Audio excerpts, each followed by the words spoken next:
திருமணமானவங்க ஆக போறவங்க sugar and வயதுகத்தால இல்லற வாழ்க்கையில நிம்மதி இழந்தவங்க குழந்தையின்மை இது எல்லாத்துக்குமே சேர்த்த ஒரே தீர்வுன்னு பாத்தீங்கன்னா Maa naturals presents mister perfect extra gold. உலகத்திலேயே முறையா 26 வகையான இயற்கை மூலிகளால நம்ம தமிழ்நாட்டில் உருவாக்கப்பட்ட ஒரு பவுடர் ஃபார்மட்லான ப்ராடக்ட் தான் இது. தமிழகம் உட்பட 13 நாடுகள்ல கேஷ் ஆன் டெலிவரி ஃபெசிலிட்டி இதுக்கு இருக்கு. 1 லட்சத்துக்கும் அதிகமான ஹாப்பி ஃபேமிலிஸ் அண்ட் ஆயிரக்கணக்கான தம்பதிகளுக்கு குழந்தை பாக்கியம் கிடைச்சிருக்கு. இந்த ப்ராடக்ட்டை வாங்கி பயன்படுத்தின வாடிக்கையாளர்களே பல பேரும் டிஸ்ட்ரிபியூட்டர்ஸா மாறி இருக்காங்க. இந்த அளவுக்கு சக்சஸ்ஃபுல் ப்ராடக்டான இதை பத்தி நீங்க என்ன தெரிஞ்சுக்கணும்னா டிஸ்கிரிப்ஷன் பாக்ஸ்ல கொடுக்கப்பட்டிருக்க நம்பர்ஸ்க்கு டயல் பண்ணுங்க.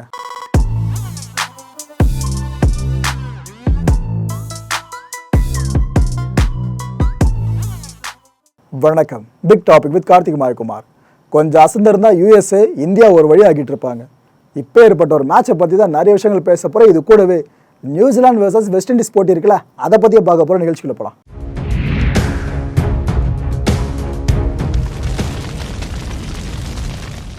ரசிகர்கள் எல்லாரோட பெரிய வரவேற்பு இல்லாமல் ஆரம்பிச்சது தான் T20 வேர்ல்ட் கப் கிரிக்கெட் தொடருங்க. உண்மை அதுதான். சரி, சின்ன சின்ன அணிகள்லாம் இருக்குது, ரொம்ப சுவாரஸ்யமாக இருக்காதுன்னு நினச்சி தான் பல பேரும் பார்க்குறத விட்டாங்க. ஆனால் இப்போ சூடு பிடிச்சி வேறு லெவலில் ஹைப்பை க்ரியேட் பண்ணிட்டு இருக்கு இதே டோர்னமெண்ட். அதுவும் பாகிஸ்தான் இந்திய அணியை சப்போர்ட் பண்ணுதுன்னு பார்த்தீங்கன்னா அது இந்த மேட்ச்சில் தாங்க. ஏன்னா அமெரிக்காவை இந்தியா ஃபேஸ் பண்ணிச்சு நேற்று நடந்த மேட்ச்சில். இதில் எப்படியாவது அமெரிக்காவை இந்தியா பீட் பண்ணிடணும் அப்படின்ட்டு இந்தியன் ஃபேன்ஸ் வேண்டினதை விட பாகிஸ்தான் ஃபேன்ஸும் பாகிஸ்தான் பிளேயர்ஸை வேண்டியிருப்பாங்க. அவ்வளோ மிக முக்கியமான மேட்ச்சு. அப்பேற்பட்ட இந்த மேட்ச்சில் கொஞ்சம் அசந்திருந்தால் இந்தியாவை முடிச்சு விட்ருப்பாங்க. யார்? யூஎஸ்ஏ. என்ன பர்ஃபார்மன்ஸுன்றீங்க? இப்போ ஏற்பட்ட ஒரு லெஜெண்டரி டீமை அமெரிக்கா வேறு லெவலில் சம்பவம் பண்ணுறாங்க. நான் ஒரு கட்டத்தில் முடிவு பண்ணிட்டு ஆஹா முடிஞ்சு போயிடுச்சு போல இருக்குது, இந்தியா என்ன டெஸ்ட் இன்னிங்ஸ் ஆடிட்டு இருக்காங்க பிளேயர்ஸ்லாம், இன்னும் கொஞ்சம் டைட் பண்ணால் நம்ம ஜோலி முடிஞ்சிட்டு தான் வெயிட் பண்ணி பார்த்தோங்க. அப்படி விளையாடுனாங்க சூப்பராக யூஎஸ்ஏ. நேற்றுக்கு மேட்ச்சில் டாஸ் வின் பண்ணது நம்ம இந்தியா தான். வின் பண்ண கையோட பவுலிங்கை சூஸ் பண்ணிட்டாங்க. ஸோ முதல்ல பேட் பண்ண யுனைடெட் ஸ்டேட்ஸ் பார்த்தீங்கன்னா 20 ஓவர்ஸ் முடிவில் 8 விக்கெட்டுகள் இழந்து 110 ரன்ஸு. இதில் அதிகபட்சமாக நிதிஷ்குமார் 27 ரன்ஸை குவிச்சார். இந்த பேர்லாம் பார்க்குறப்ப தான் ஒரு மினி இந்தியன் டீம் மாதிரியே இருக்கும் இந்த யூஎஸ்ஏ டீமை பார்க்குறப்ப. நம்ம பவுலர்ஸ் தரப்பில் ஒரு பெஸ்ட் பவுலிங் ஸ்பெல்னு பார்த்தீங்கன்னா ஆஷ்தீப் சிங்கை சொல்லலாம். சூப்பராக பவுல் பண்ணார். 4 ஓவர்ஸ் பவுல் பண்ணி 9 ரன்ஸை மட்டும் விட்டு கொடுத்து 4 விக்கெட்ஸை மொத்தமாக தூக்குனார். இந்த போட்டியில் ஆட்ட நாயகனும் நம்ம அர்ஷ்தீப் தான். 111 ரன்கள் எடுத்தால் வெற்றி. ஸோ இந்தியா மாதிரி அணி, யுஎஸ்ஏ மாதிரி எதிர் அணி 111 தான் டார்கெட். அப்படின்னா நீங்கள் 20 ஓவர் முழுக்க ஒரு பந்துக்கு ஒரு ரன் எடுத்தால் கூட இந்த எக்ஸ்ட்ராவாக பந்துகள் நிற்கும். அப்பேற்பட்ட ஈஸி விக்டர்னு நினச்சி தான் நம்ம மேட்சை பார்த்தோம். அதுக்கப்புறம் நடந்துச்சு பாருங்க. ஆரம்பத்திலேயே விராட் கோலியை பட்டுன்னு தூக்கிட்டாங்க. விராட் கோலி டக் அவுட்டுங்க இந்த மேட்ச்சில். T20 world cup வரலாற்றுலேயே Virat Kohli duck out ஆனதே கிடையாது. இந்த மேட்ச்சில் டக் அவுட்டு, அதுவும் யார்? யூஎஸ் எடுத்திருக்காங்க. இந்த போட்டியில் அதிகபட்ச ரன்ஸை பதிவு பண்ணது நம்ம சூரியகுமார் யாதவ். சூப்பராக விளையாடினார். அந்த சூப்பர் கூட எந்த அளவுக்குன்னா 49 பந்துகளில் 50 ரன்ஸ். நம்ம ஸ்கையோட பேட்டிங்கை பற்றி சொல்லிட்டு இருக்கேன். 49 பந்துகளில் 50 ரன்ஸ்.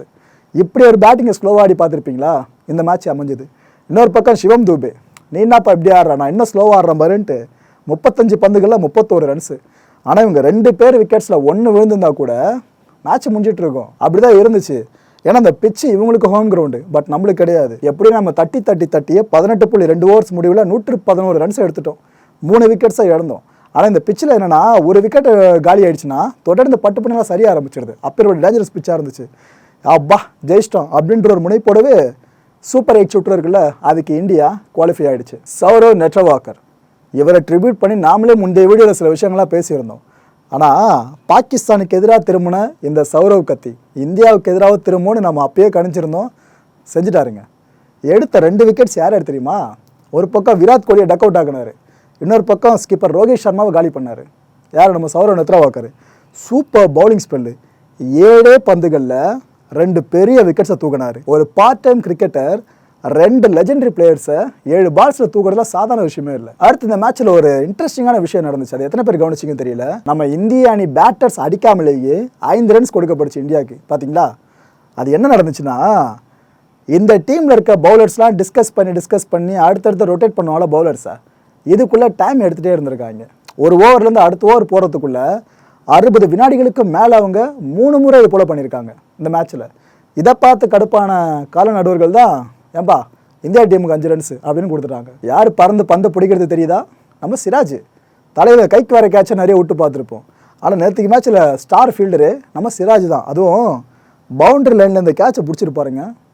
செம்ம கேட்சு. பந்து கையில் இருக்கும், அவரோட கண்ணாடி பவுண்டரி லைனில் போய் விழுந்திருக்கும், அப்படி பாஞ்சு பிடிச்சிருப்பாரு. ஸோ இதோட விளைவு இந்த போட்டிக்கான சிறந்த ஃபீல்டருக்கு வழங்கப்படுற மெடல் இந்த முறை சிராஜ் கழுத்தில் போய் உட்காந்துருக்கு. அதுவும் அந்த மெடலை யார் கொடுக்குறா தெரியுதா? யுவராஜ் சிங். இவர் என்ன மாதிரி ஃபீல்டிங் பண்ணணும்னு உங்களுக்கு தெரியும்.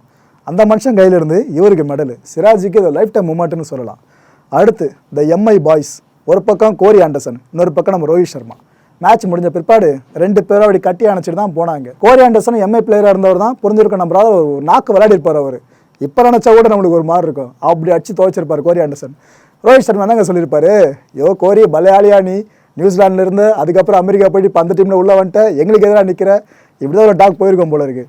அதுவும் இந்த மேட்ச்சில் யூஎஸ்ஏ டீம் இருக்குல்ல, அதுலேருந்து சில பிளேயர்ஸ் கூட மும்பை இந்தியன்ஸ் டீமில் இருந்தவங்க, அவங்களெல்லாம் அதிகமாக அந்த மேட்ச்சுக்குள்ளே பார்க்குறப்ப ஏன்பா இது என்ன எம்ஐ மேட்சா என்னன்னு தெரியல, நம்மளுக்கு ஒரு குழப்பம் வந்துச்சு.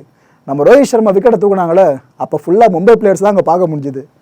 ரோஹித் சர்மா மேட்ச் முடிச்சு என்ன சொன்னார்னா, யூஎஸ்ஏ பிளேயர்ஸ் இருக்காங்களே அவங்களோட இந்த ப்ராக்ரஸை பார்க்குறப்ப வேறு லெவலில் இருக்குங்க, சூப்பராக விளையாடுறாங்க, அருமையான பிளேயர்ஸாக இருக்காங்க, இது எனக்கே ரொம்ப சந்தோஷமாக இருக்குது, அவங்க ரொம்பவே ஹார்ட் ஒர்க் பண்ணுறாங்க, இதை நான் பார்த்தேன், மேட்ச்லேயும் பார்த்தேன், எல்லாருக்கும் வாழ்த்துக்கள் அப்படின்னு சொல்லியிருக்காரு. அவ்வளோ சீக்கிரம் நம்ம ஸ்கிப்பர் ஆப்போசிட் டீம் சார்ந்து பயங்கரமாக புகழ்ந்துட மாட்டார். ஆனால் அவரே புகழ்ந்திருக்காருன்னா யூஎஸ்ஏ டீம் நமக்கு மரண பயத்தை காமிச்சிருக்காங்க தான் அர்த்தம்.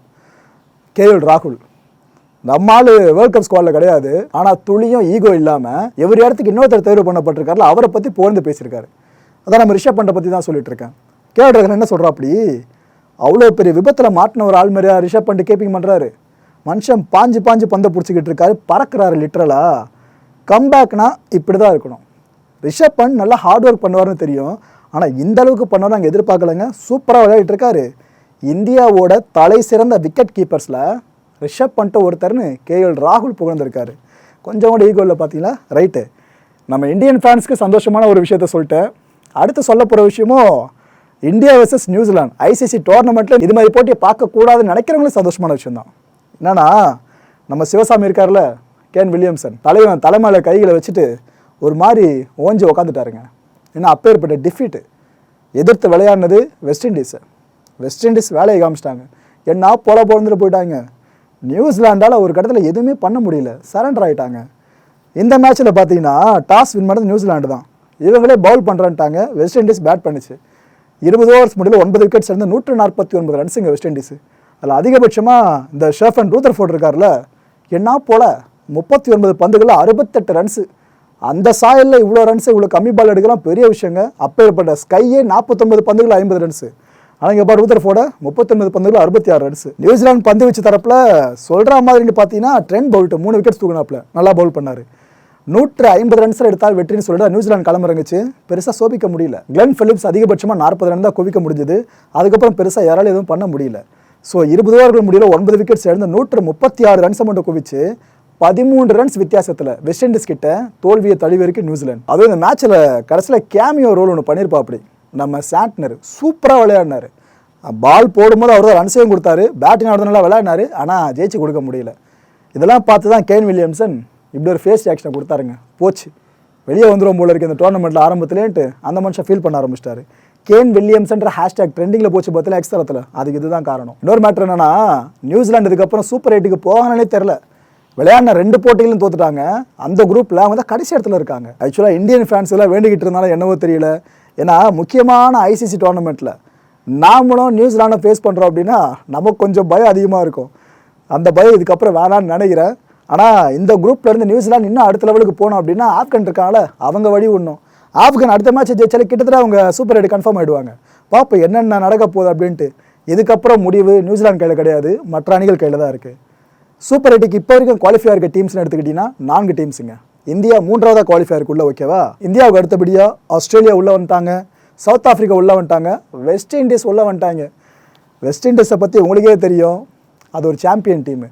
ஆட ஆரம்பிச்சிட்டாங்கன்னா நிறுத்தவே மாட்டாங்க. இந்த நியூசிலாண்டுக்கான மேட்ச்லேயே அதை பார்க்க முடிஞ்சுது. ஒரு கம்பேக்கை பார்த்தீங்களா? போன வருஷம் நடந்த 50 ஓவர்ஸ் வேர்ல்ட் கப்பில் வெஸ்ட் இண்டீஸ் குவாலிஃபையே ஆகலை, ஓகேவா? அந்த டோர்னமெண்ட்டை விளையாடுறதுக்கே குவாலிஃபை ஆகலை. அப்படி இருந்த டீமு இப்போ என்னடானா சூப்பர் 8க்கு உள்ளே வந்துட்டாங்க. ஸோ விண்டேஜ் வெஸ்ட் இண்டீஸை நாம் இங்கே பார்க்க போகிறோன்னு நினைக்கிறேன். எல்லா புகழும் இந்த மனுஷனை சமர்ப்பிக்கலாங்க, டேரன் சாமி. இவர் களத்தில் ஆடினாலும் சரி, அவர் கோச்சாக இருந்தாலும் சரி, டீமை மேலே கொண்டு போயிடுறாரு. T20 வேர்ல்ட் கப் 2012 நடந்துச்சுல, அப்போ கப் அடிச்சது வெஸ்ட் இண்டீஸ் தான். அந்த டீமோட கேப்டனாக இருந்தது நம்ம சமி தான். இதே போல் 2016 T20 world cup West Indies அடிச்சதுல அப்போ கேப்டனும் நம்ம சமி தான். இதை தொடர்ந்து இப்போ வெஸ்ட் இண்டீஸ் அணி T20 வேர்ல்ட் கப்போட சூப்பர் 8க்கு போயிருக்காங்களே, இப்போ இந்த டீமோட கோச்சாக இருக்கிறதும் நம்ம சாமி தான். வெஸ்ட் இண்டீஸ் கிரிக்கெட் ரசிகர்களை பொறுத்த வரைக்கும் இவர் சமி இல்லைங்க, சாமி. இப்படி தான் எல்லாருமே பார்ப்பாங்க அந்த மனுஷனை. நம்மகிட்டே எப்படி ஒரு தோனியோ அதுமாரி அவருக்கு தனியாக சொல்லலாம். இந்த T20 வேர்ல்ட் கப் இருக்குல்ல, இதுதான் எனக்கு தெரிஞ்சு இது வரைக்கும் நடந்த T20 வேர்ல்ட் கப்ஸ்லேயே மோஸ்ட் சர்ப்ரைசிங்னு சொல்லலாங்க. ஏன்னா எல்லா குரூப்லேயும் 2வது இடத்த பிடிச்சிருக்க அணிகளை பாருங்கள். Bangladesh, Afghan, Scotland, US. மறந்த கிரிக்கெட் ரசிகர்களே, இந்த கான்டென்ட்டை பொறுத்த வரைக்கும் நாமெல்லாம் எதிர்பார்க்க வேண்டியது ஒரே ஒரு விஷயம் தான். India versus Australia world cup match விளையாடுறாங்க அப்படின்னா எப்படி இருக்கும்? அப்பேற்பட்ட ஒரு தருணத்தை நாம் பார்க்க போகிறோம்னு நினைக்கிறேன். கிட்டத்தட்ட கன்ஃபார்ம் ஆகிடுச்சு. சூப்பர் 8 சுற்றுக்கு இந்தியாவும் குவாலிஃபை இருக்காங்க, ஆஸ்திரேலியாவும் ஆயிருக்கு. வர 24ஆம் தேதி இந்தியா வர்சஸ் ஆஸ்திரேலியா. இந்த மேட்ச் நடக்கிறது கிட்டத்தட்ட உறுதியாக இருக்குன்றதுனாலேயே எல்லாரோட கவனமும் இந்த மேட்ச் மேலே தான். ஏன்னா 50 ஓவர் வேர்ல்ட் கப் நம்ம கைக்கிட்ட வந்ததுங்க. இந்த மைட்டி ஆஸ்திரேலியன்ஸ் விட்டாங்களா, அடிச்சு துவைச்சிட்டு கப் எடுத்துகிட்டு போயிட்டே இருந்துட்டாங்க.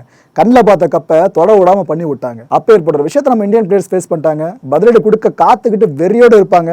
ஸோ இதனால் இந்த மேட்சுக்கான ஹைப்பு உச்சத்தை எட்டியிருக்கு.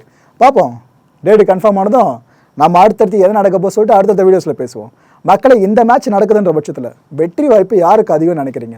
உங்களோட பதில்களை கீழே கமெண்ட் செக்ஷனில் கமெண்ட்டாக லீவ் பண்ணுங்கள். அடுத்த நிகழ்ச்சியை சந்திக்கலாம். நன்றி, வணக்கம். வணக்கம் மாயம் ஸ்டுடியோஸ் நண்பர்களே. மாயம் ட்ரெண்ட்ஸ் அப்படின்ற ஒரு புதிய ஃபேஸ்புக் பேஜை ஓப்பன் பண்ணியிருக்கோம். நீங்கள் யூடியூப்பில் பார்த்துட்டு இருக்கீங்களா நம்மளோட கான்டென்ட்ஸ்லாம், இதெல்லாம் விட ஒரு படி மேலே ரொம்ப கிறிஸ்பாகவும் ரொம்ப சூப்பராகவும் நிறைய கான்டென்ட்ஸ் உங்களுக்கு இந்த பேஜில் காத்துட்டு இருக்குங்க. ஸோ உடனடியாக ஃபேஸ்புக் பிளாட்ஃபார்ம் போங்க, மாயம் ட்ரெண்ட்ஸ்னு டைப் பண்ணி சர்ச் பண்ணி நம்ம பேஜை ஃபாலோ பண்ணுங்கள்.